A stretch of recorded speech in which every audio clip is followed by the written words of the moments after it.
என்ன பண்ணுறாங்க அம்மா? என்ன பண்ண போறீங்க? உளுந்தஞ்சோறு ஆக்க போறேன் தம்பி. உளுந்து எடுத்துக்கிறேன், பச்சரிசி எடுத்துக்கிறேன். தண்ணி ஊற்றி நல்லா கழுவிக்கணும். ஒரு 2-3 தடவை நல்லா கழுவிக்கோங்க.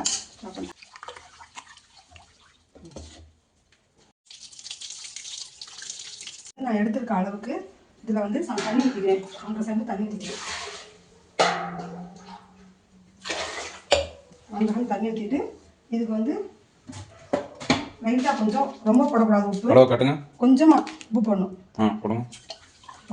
இப்போ அடுப்பு பற்ற வச்சு நம்ம ரைஸுக்கு எப்படி தண்ணி ஊற்றணுமோ அதே அளவு தான் ஊற்றிருக்கோம். இதுக்கு வந்து கருப்பட்டி கருப்பட்டி எடுத்து வச்சுருக்கேன். இது நல்லெண்ணெய். நல்லெண்ணெய் வந்து நம்ம இஷ்டம் தான், எவ்வளோ வேணுமோ அது ஊற்றிக்கலாம். எத்தனை விசில் வரணும்? ஒரு 4-5 விசில் வரணும்.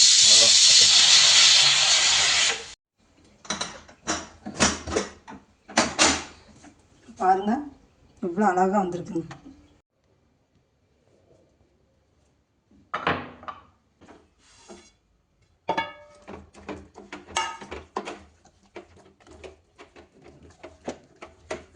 பார்க்கவே சூப்பராக இருக்கேம்மா. அப்படியே நல்லா கிண்டணும். கிண்டிட்டு அப்புறம் எண்ணெய் ஊற்றிடணும். எண்ணெய் ஊற்றிட்டு நல்லா கிண்டணும்.